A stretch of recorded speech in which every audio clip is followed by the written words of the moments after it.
The controllers are unleashing a new, deeper level of mind control. Here's what you need to know and how to protect yourself. This is really serious, so make sure you watch this video all the way through.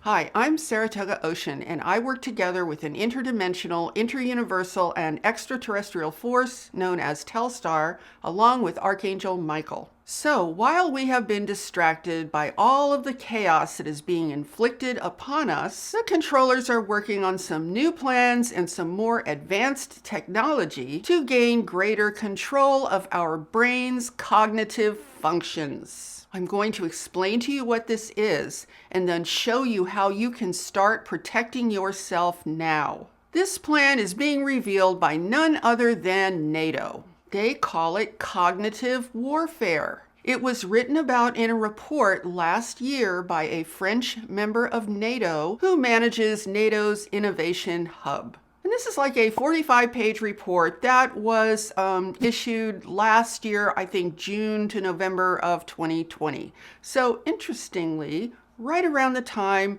when all hell started breaking loose, right? So NATO had previously divided war into 5 different operational domains: air, land, sea, space, and cyber. But now they've added a 6th level, which is the human domain, focused chiefly on the human brain. They are incorporating nanotechnology, biotechnology, information technology, and cognitive science, along with, of course, the internet and big tech. And they can use all of these things together to manipulate the human brain. Now, in case you might be thinking, well, that just sounds like propaganda or your average run-of-the-mill psyop, mind control, warfare technique, it's not. This is completely new, so keep on watching. Now, a cognitive war can be conducted in conjunction with a military conflict, but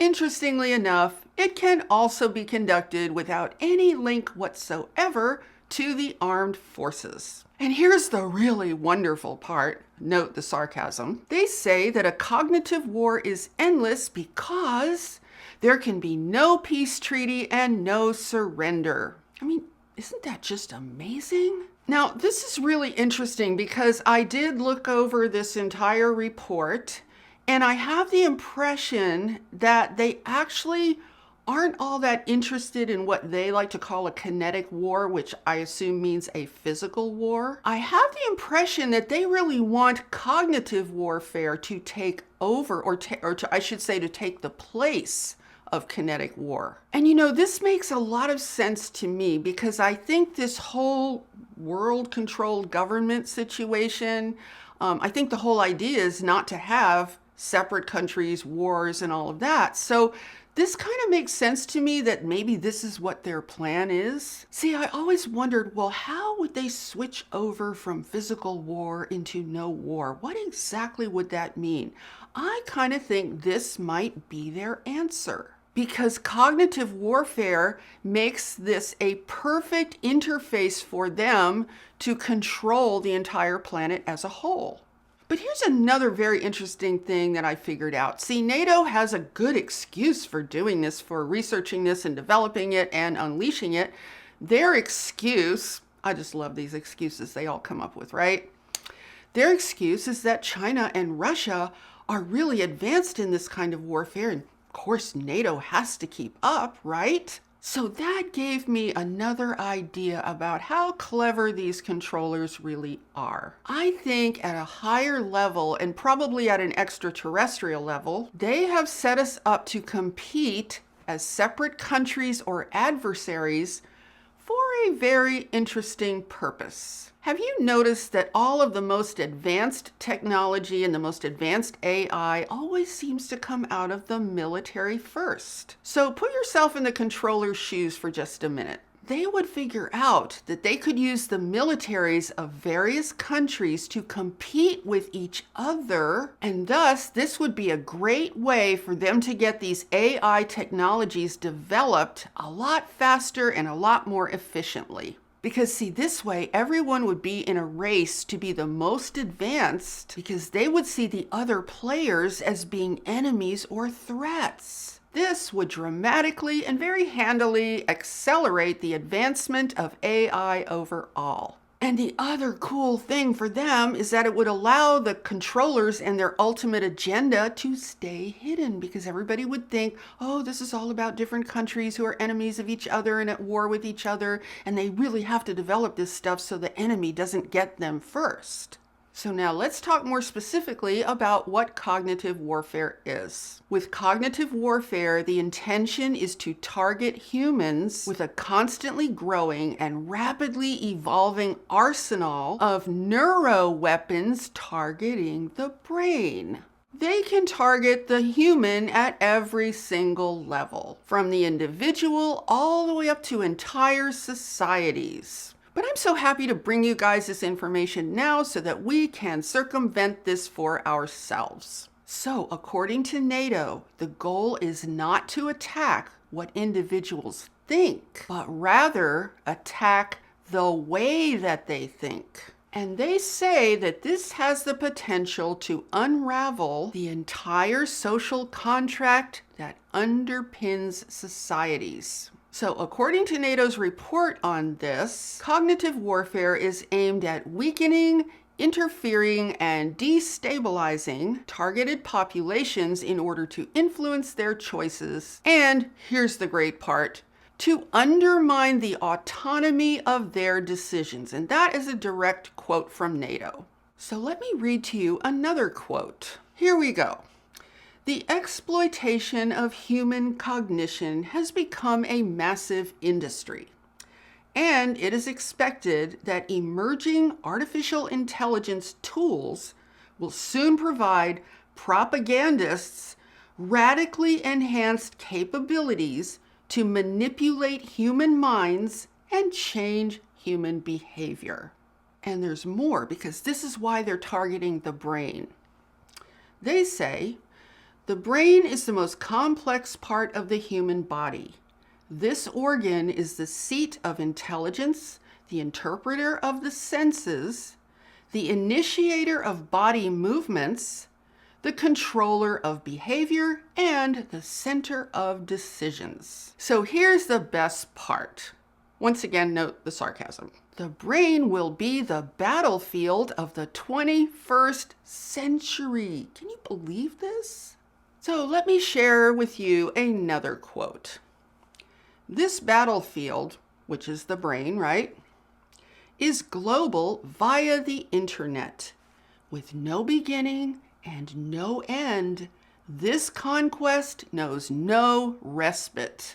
Cognitive warfare is not only a fight against what we think, but it's rather a fight against the way we think. If we can change the way people think, it's much more powerful, and it goes way beyond the information warfare and psyops. In other words, cognitive warfare is not just another word for information warfare. It is a war on our individual processor, our brains. And I want to give you one more just amazing quote. Check this out, you guys. Cognitive warfare has universal reach. Its field of action is global, and it aims to seize control of the human being. Now, they do have a little bit of advice for all of us, so let's continue. The report also says this. Today, the manipulation of our perception, thoughts, and behaviors is taking place on previously unimaginable scales of time, space, and intentionality. That precisely is the source of one of the greatest vulnerabilities that every individual must learn to deal with. But here's a very interesting quote. They say, in the cognitive war, it's more important than ever to know thyself. That's their quote. You know, that's probably one of the things I would have said, actually. But we'll talk about that a little later on in this video. Now, remember how I've told you guys in previous videos about AI wanting to basically absorb us and synthetic human life and all of that kind of stuff, or synthetic biological life? Remember all those things that I mentioned along the way? Well, they also mention that the logical progression of research is to achieve a perfect human being through new technological standards. So here are some of the things that they list that they plan to effect in all of us: memory, learning, and cognitive speed, wake-sleep cycles, fatigue and alertness, impulse control, mood, anxiety, and self-perception, decision-making, trust and empathy, movement and performance such as speed, strength, stamina, motor learning, etc. Here is more of what they have to say. Cognition is our thinking machine. The function of cognition is to perceive, to pay attention, to memorize, to reason, to produce movements, to express oneself, and to decide. To act on cognition means to act on the human being. That's interesting. And here's another kind of chilling statement. This goes beyond pure deception because it uses multiple inputs to the decision maker, using both true and false information, ultimately aiming to make the target feel that the decision to change their behavior was their own. Oh, I wonder if we're seeing some of that already in the past couple of years. Could be, right? Are you ready for another one? You're going to love this one. The sphere of operations will be expanded from the physical domain and the information domain to the domain of consciousness. The human brain will become a new combat space. The human domain of operations refers to the whole human environment, whether friend or foe. I guess that means everybody. So let me finish sharing this with you by sharing their ultimate goal in their own words. Here's the basic goal: to target the cognitive capacities of individuals or communities in order to influence their perception and tamper with their reasoning capacities, hence gaining control of their decision-making, perception, and behavior levers in order to achieve the desired effects. And you know, this really could answer a lot of questions about why people are behaving the way they have in the last couple of years. It's like, you know, it's just chaos. It's craziness. There's so many times where you can't even understand why people are doing what they're doing, thinking what they're thinking. It's just, a lot of it doesn't make any sense. But you know what? If they've already started this, it's starting to make a little bit more sense, isn't it?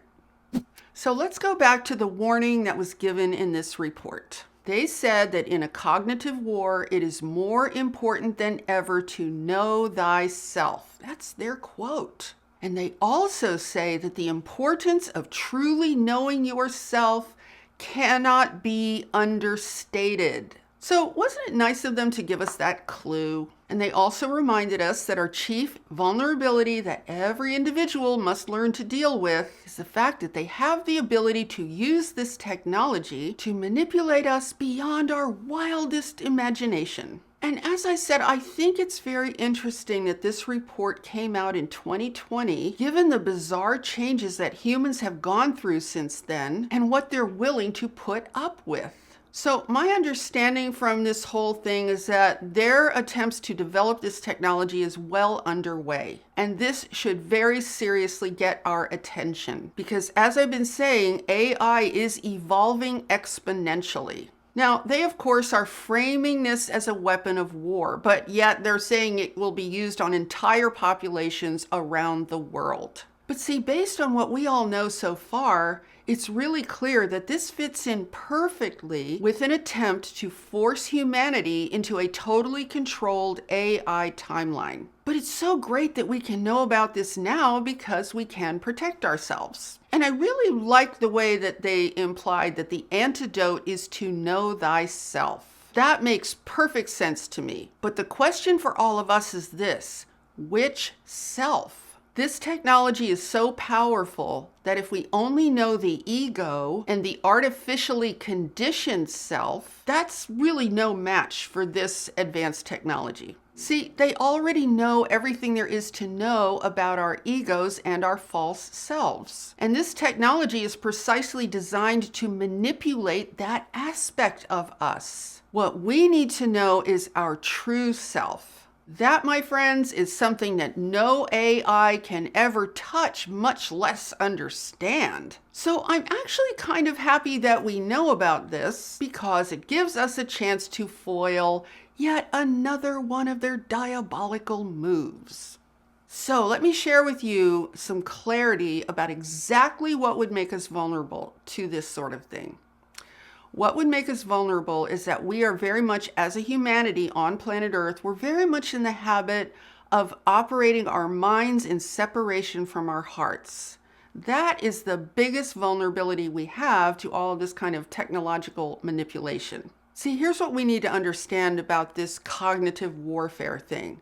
See, when you're talking about your average run-of-the-mill mind control, you're talking about something where they want to manipulate what you know. They want to manipulate your beliefs. They want to basically manipulate your sense of what you call knowledge. In cognitive warfare, what they want to do is they want to manipulate how we actually process information, so that we process information in the way they want us to, thereby coming up with the kind of knowledge or understanding that they want us to do. It's really pretty sophisticated stuff. It's very different than just saying, well, we're just going to manipulate the information that we give them, and censorship and all of that. It's way different than that. It's way more advanced than that. So that's why they need to target the brain, because they want to target, as they said, the processing machine itself, as opposed to just putting in information into that machine, if you want to call it that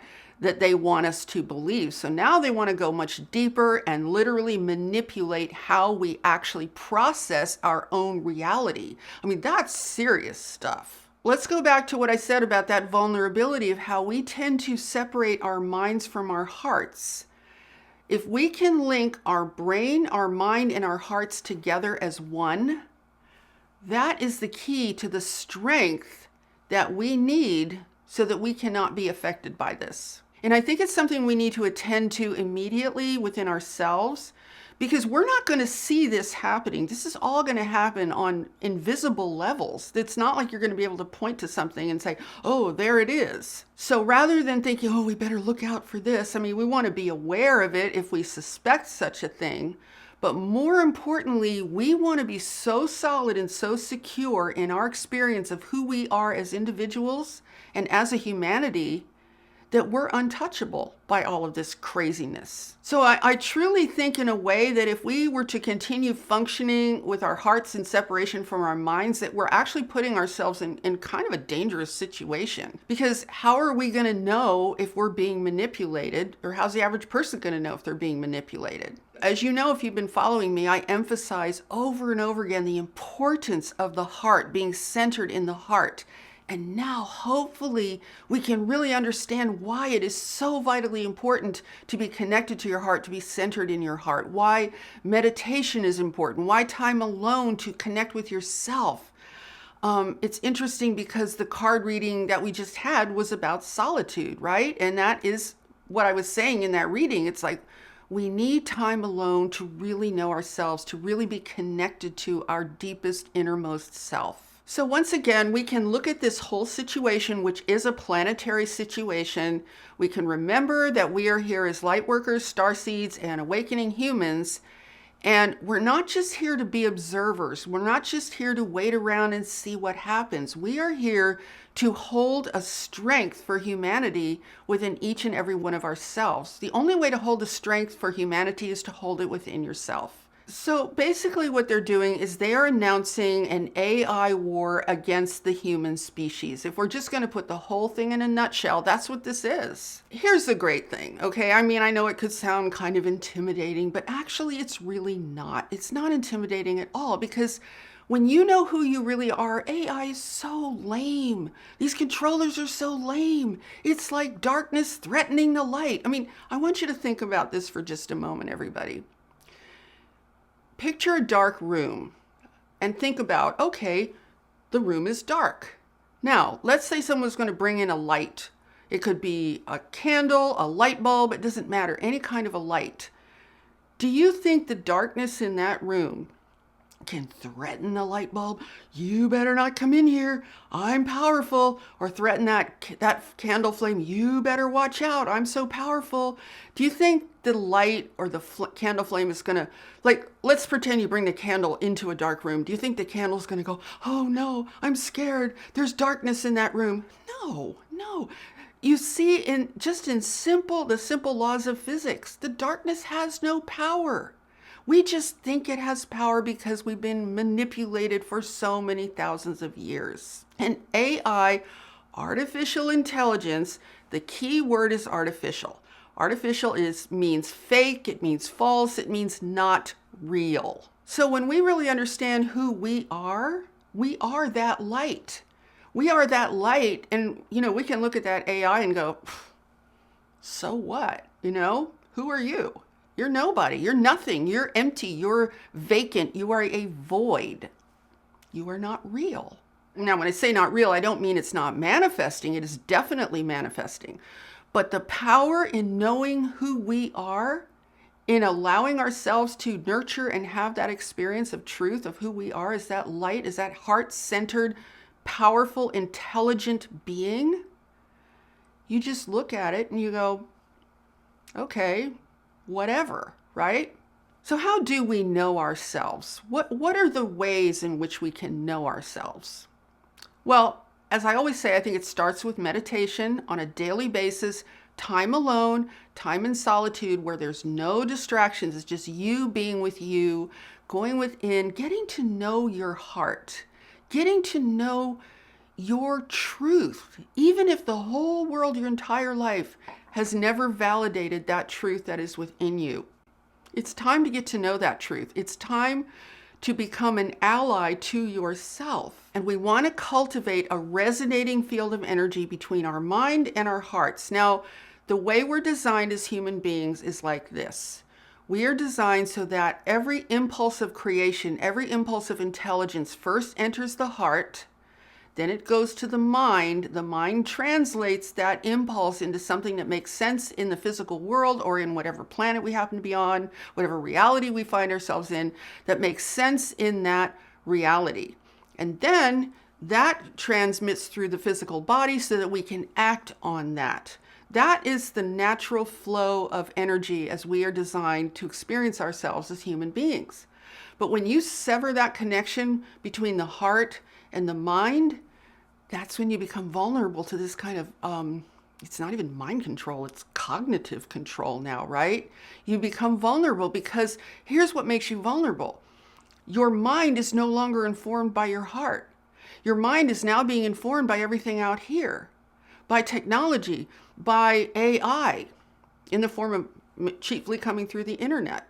Now, I also want to remind you of something else. Your heart is connected to the entire real universe.